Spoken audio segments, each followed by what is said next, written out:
4장 1절의 말씀처럼 예수 그리스도를 믿는 신앙 위에 굳건히 서라. 이것이 오늘의 주제입니다. 사실은 믿음 위에 서라, 그리스도 안에 서라, 이를 당부하는 내용인데요. 오늘 보면 바로 앞에서 있었던 내용은 바로 예수님을 향해서, 그 표대를 향해서 멈추지 말고 달려가라, 이렇게 이야기했죠. 어떤 사람들은 나는 완전했다, 나는 이미 완전에 이르렀다라고 얘기하지만 그렇게 교만하지 말고 꾸준히 계속해서 완전을 향해서 나아가라, 이 이야기를 했습니다. 그러니까 바로 앞에서 완전을 향해 나아가라 라고 얘기하면서 오늘 본문에서는 이제 구체적으로 어떤 신앙의 삶을 살아야 하는지 그 예와 방향을 제시하고 있다라고 말할 수 있습니다. 그런데 지난번에 이승용 장로님께서도 아마 질문을 하셨던 것으로 기억하는데, 바울과 생각을 다르게 하는 사람들이 있었던 것 같아요. 군데군데 바울의 이야기를 반대하는 사람들, 또 바울이 좀 강경한 어투로 반대하는 사람들, 다르게 말하고 있는 사람들을 언급하고 있는 것을 볼 수 있습니다. 오늘 본문도 다르게 말하는 사람들, 다르게 행동하는 사람들에 대해서 언급하는 부분이 있습니다. 간간히 바울을 반대하던 사람들에 대한 언급이 있는데, 사실 바울의 생각과 다른 사람들이 도대체 누군가에 대한 답을 찾는 것이 그렇게 쉬운 문제는 아닙니다. 왜냐하면 지금 바울의 생각을 반대하고 있는 사람들의 이름이 나온 것도 아니죠. 그들의 대표적인 사상이 나온 것도 아니에요. 그 소상히 소개하고 있지도 않아요. 군데군데 바울이 이야기하는 것과는 다른 이야기를 하고 있다는 식으로 살짝 언급하기 때문에 그렇습니다. 또 구체적으로 어떤 사건이 있었는지에 대해서도 말하고 있지 않아요. 그래서 단지 편지 여기저기서 조금씩 간접적으로 이야기하고 있기 때문에 도대체 누군지, 도대체 구체적으로 어떤 생각인지를 파악하는 것이 쉽지는 않습니다. 그렇지만 바울은 신앙생활에서 잘못된 생각과 행동이 큰 낭패를 가져올 수 있다는 점을 지적하면서 빌립보 교회의 교인들은 온전히 예수 그리스도를 향한 신앙에서 흔들리지 말라라고 권면하고 있습니다. 전체적으로 우리가 생각할 수 있는 것은 빌립보 교회 안과 밖에서, 교회 안에도 아마 이미 들어와 있었던 것 같고요. 그러니까 빌립보서에서 언급하니까요. 또 교회 밖에서도 그 교회를 어렵게 하는 사람들이 있었던 것 같습니다. 쉽게 말하면 복음을 변질시키는 유대인들이에요. 좀 거칠게 표현하면, 좀 두루뭉술하게 표현하면 복음을 변질시키는 유대인들이라고 생각이 됩니다. 그들은 구약 성경을 다르게 해석하고 결국은 교회를 신앙에서 멀어지게 만드는 사람들이었다는 점은 분명합니다. 앞에서 말씀드린 것처럼 구체적으로 누구인지는 알 수 없습니다. 그런데 유대인들 가운데서 특별히 율법을 강조하는 사람들이라고 생각이 되죠. 단순히 율법을 강조하는 사람들이 아닙니다. 더 나아가 율법에 있어서 스스로 완전하다고 주장하는 사람들이 있었고, 또 오늘 본문에는, 그전 본문에는 스스로 완전하다고 생각하는 부류들이 있었던 것 같고, 오늘 본문에 따르면 또 역설적으로 당시의 주류 문화인 헬레니즘 문화에 아주 깊이 물들어 있던 사람들인 것을 알 수 있습니다. 이렇게 얘기를 하고 나니까 그 유대인들, 율법을 강조하는 유대인들 가운데 좀 이질적인 요소가 있었다는 거예요. 그렇게 생각해 보니까 우리가 복음서를 읽을 때 예수님 주변에 있었던 유대인들 가운데 특별히 두드러진 두 개의 부류가 있었죠. 한편으로는 율법의 정체성을 강조하고 율법대로 따라야 된다고 주장하는 바리새인들이 있었습니다. 예수님께 많이 혼나죠. 다른 한편에는 세속의 거친 문화에 쉽게 동조하는 사두개인적인 요소가 있었어요. 사두개인들이 한편에 있었어요.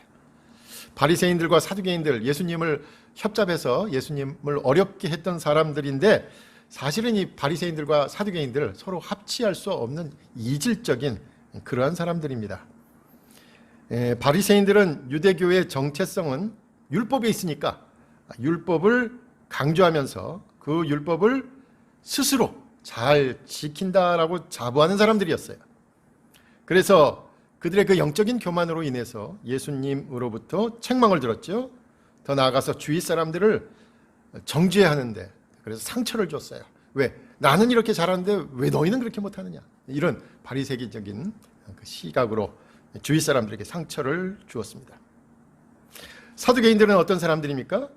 유대인들 가운데서 특별히 세속적인 권세와 문화에 동화돼 가지고 모든 거 다 내주자. 로마의 그 거대한 정권에 우리가 어떻게 대항하느냐. 내줄 건 다 내주고 우리가 유대인의 정체성을 강조할 수 있는 건 성전에 모여서 예루살렘 성전에서 예배드리는 거 강조하자. 예배드리는 것이 우리의 본질이다라고 성전 안의 삶의 그 예식과 형식에 치중했던 사람들입니다.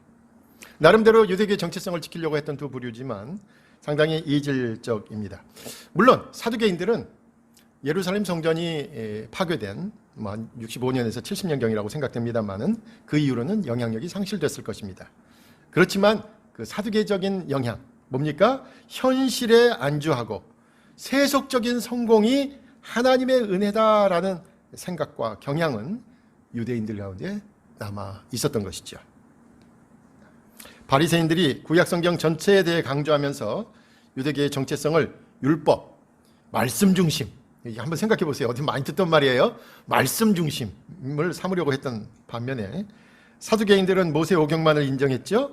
정권도 뺏기고 문화도 뺏겼으니까 그런 일은 그냥 다 내주고 오로지 여기에만 집중하자는 거죠. 제한된 장소에 모여서 예배 중심 강조했던 사람들이에요. 말씀 중심, 예배 중심 좋은 거 아니에요? 근데 가만 생각해 보면 그 바리새인들이 강조했던 게 말씀 중심이었고 사두개인들이 강조했던 게 예배 중심, 제사 중심이가 성전 중심 아니었습니까? 그러니까 어떻게 보면 한국 교회가 강조하는 두 가지인데 잘못 강조하면 바리새인적인 요소, 사두개인적인 요소가 분명히 나타나는 것을 알 수 있습니다.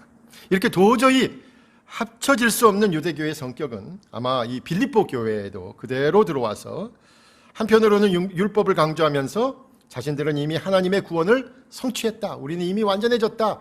율법으로 우리는 이미 다 됐다라고 하는 자만심을 드러내기도 하고 또 다른 한편으로는 누구보다도 빨리 주위의 세속적인 문화에 적응하면서 동화되면서 살아가고 있었던 것이죠. 그런 점에서 당시의 헬레니즘 문화에 깊이 동화됐던 유대인들에게 반대하면서 그러니까 바울이 반대하고 있는 사람들은 바로 그런 사람들인 거죠. 예수 그리스도 안에 서라라고 말하는 것은 그 바울의 답답함과 안타까움 그리고 절박함이 함께 담겨 있는 것입니다. 오늘 본문에서 그래서 18절에 보면 이런 표현을 썼어요. 내가 여러 번 너희에게 말하였거니와 이제도 눈물을 흘리며 말하노니라고 말하는 부분에서 바울의 교회를 향한 간절한 마음을 읽을 수 있습니다. 눈물을 흘리며 말한다. 이제까지도 얘기했지만 눈물을 흘리면서 얘기한다. 이렇게 얘기하죠. 오늘 읽은 마지막에 4장 1절에서도 이렇게 얘기하죠. 나의 사랑하고 사모하는 형제들, 나의 기쁨이요 면류관인 사랑하는 자들아. 4장 1절은 완전히 빌립보 교인에 대한 이야기밖에 없어요. 그죠? 바울의 호칭밖에 없어요. 4장 1절이 전부 그렇게 구성되어 있잖아요. 나의 사랑하고 사모하는 형제들, 나의 기쁨이요 면류관은 사랑하는 자들아 라고 말하고 있어요. 그 빌립보 교인을 향한 뜨거운 사랑을 읽을 수 있습니다. 직접 가서 말을 못하죠. 지금 감옥에 갇혀 있으니까.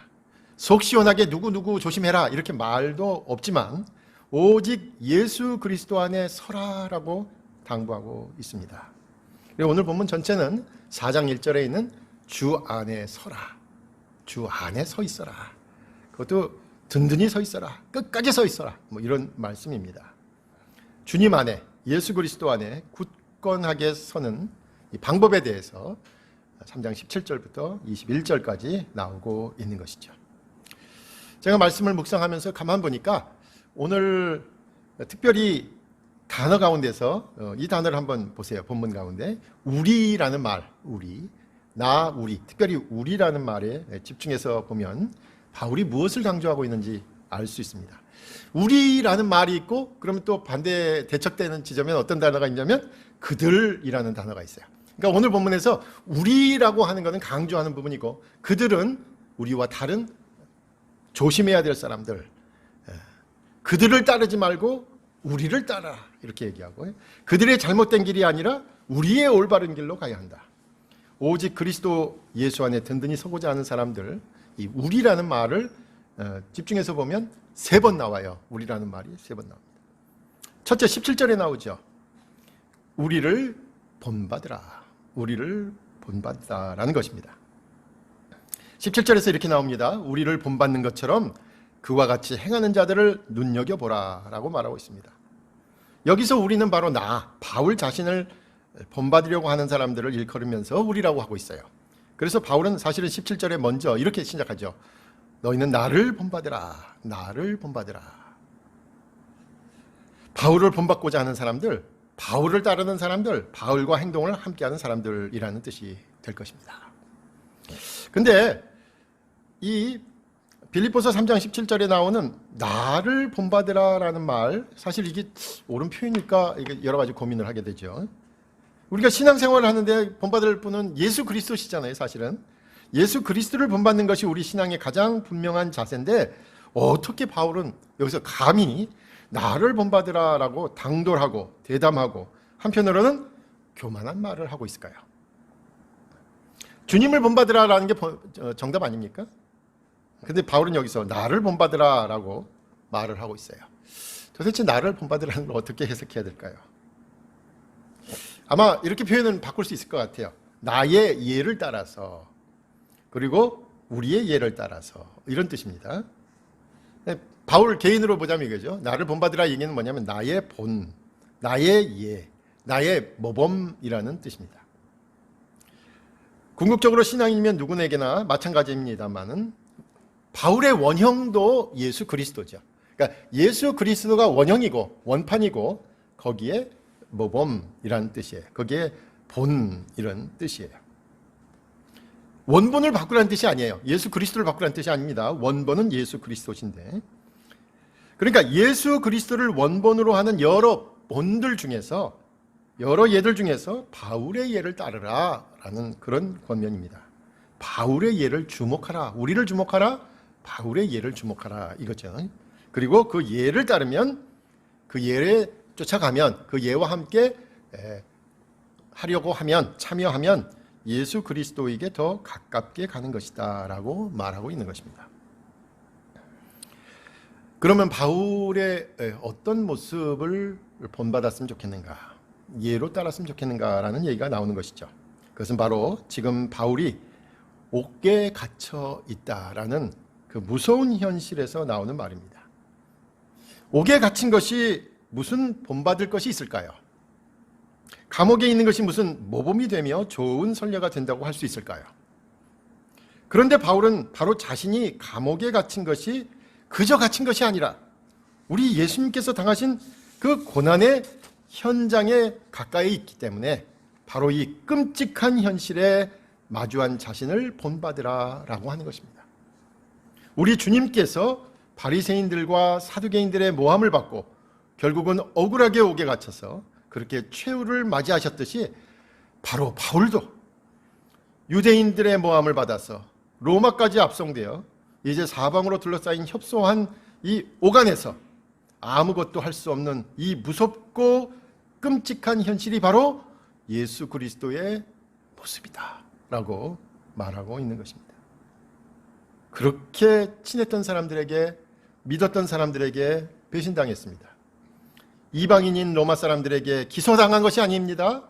오히려 동일한 하나님 신앙을 가졌다고 여겼던 동족들이며 동료들에게 기소를 당한 겁니다.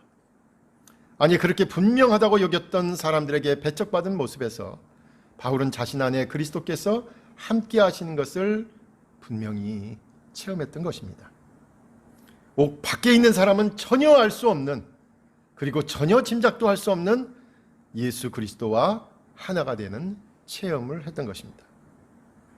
당해보지 않은 사람은 도저히 상상할 수 없는 그 강렬함으로 그리스도와 하나가 되었던 것이죠.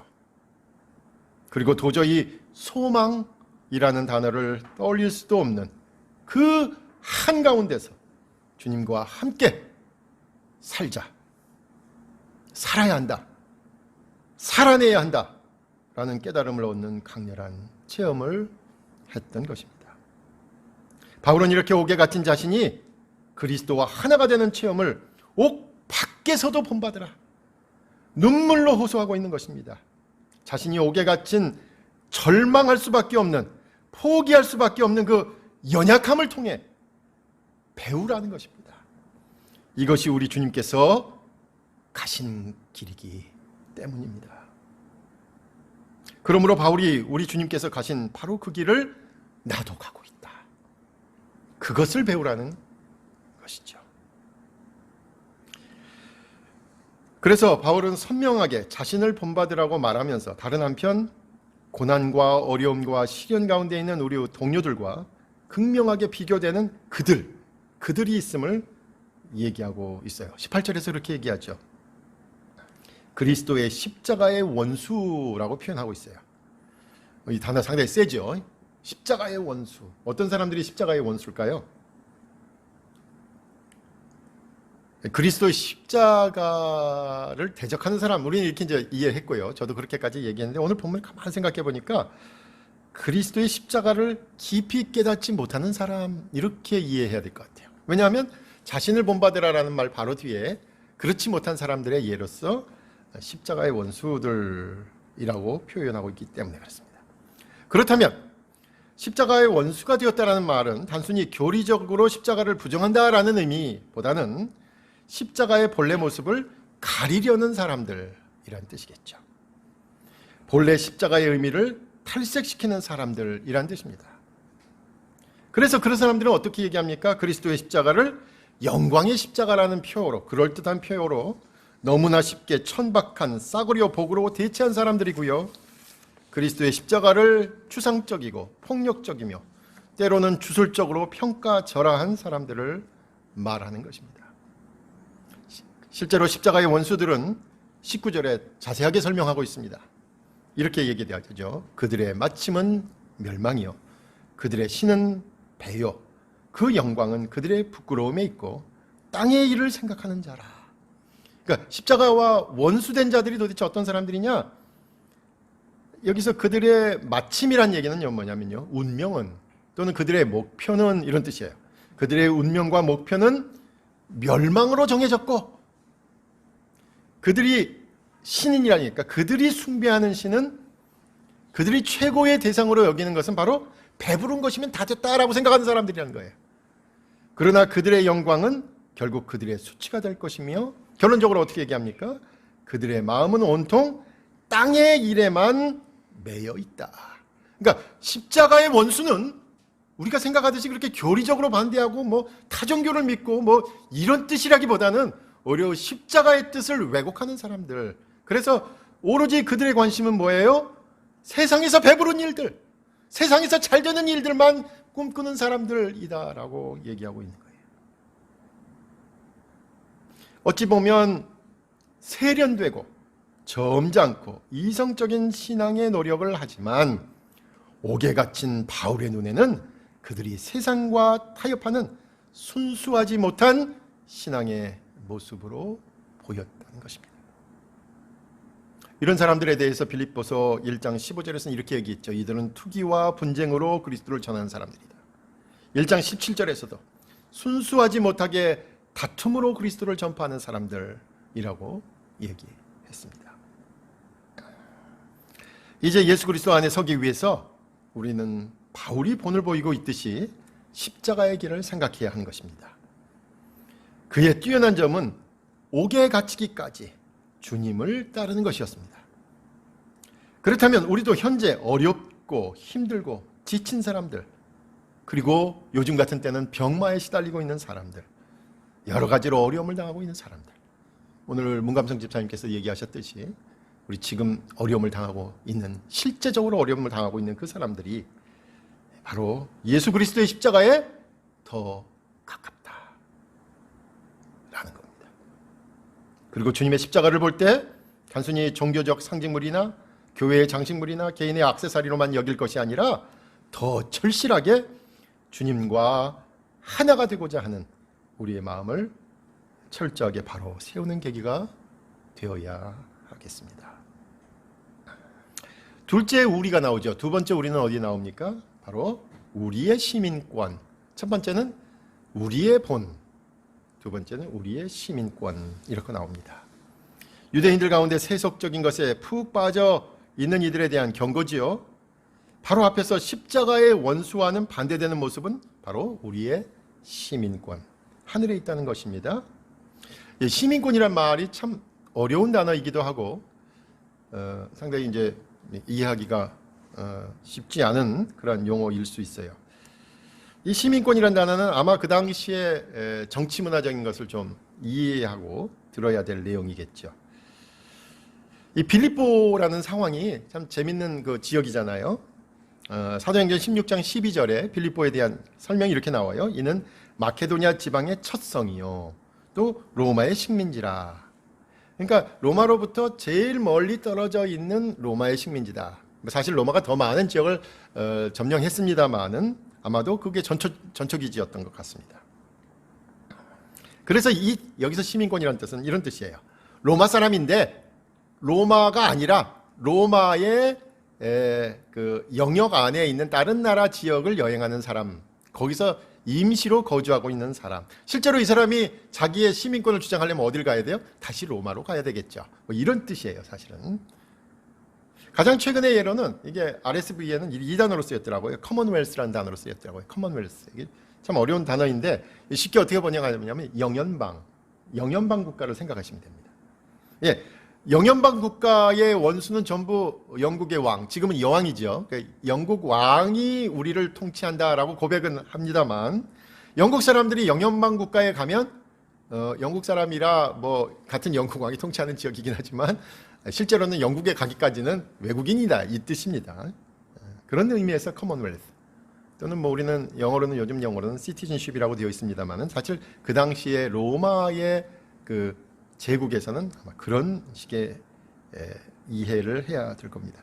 가장 절실한 예는 바로 지중해 일대에 흩어져 있는 유대인 디아스포라와 같은 신분들을 말하는 것이겠죠. 그들은 돌아갈 고국마저 없는 상황이 된 거죠. 그래서 유대인들은 늘 어디서고 이방인이었습니다. 바로 그런 마음으로 살아라. 그런 의미에서 우리가 사는 이곳을 외국에서 사는 사람으로 살라라는 것이죠. 여기서 우리와 비교되는 그들이 있다고 그랬죠. 그럼 그들은 어떤 사람들이에요? 그들은 여기에서 주인 행세를 하는 사람들입니다. 그래서 그들은 여기서 누릴 수 있는 모든 것을 누리고 행사할 수 있는 모든 권한을 행사합니다. 그리고 그들은 보호받을 수 있는 모든 보호를 이용합니다. 그런데 외국인들이 고국에 돌아가기까지는 외국에서 살듯이 이 우리 신앙인들의 시민권은 하늘에 있습니다 라는 표현입니다. 고국에서처럼 여기서 모든 것을 다 누리고 살면서 어떻게 신앙생활을 하겠느냐라는 말입니다. 궁극적으로 본향인 하늘을 생각하면서 조심하고 절제하며 특별히 이 나라 사람들과는 다르다는 것을 의식하라 라는 말입니다.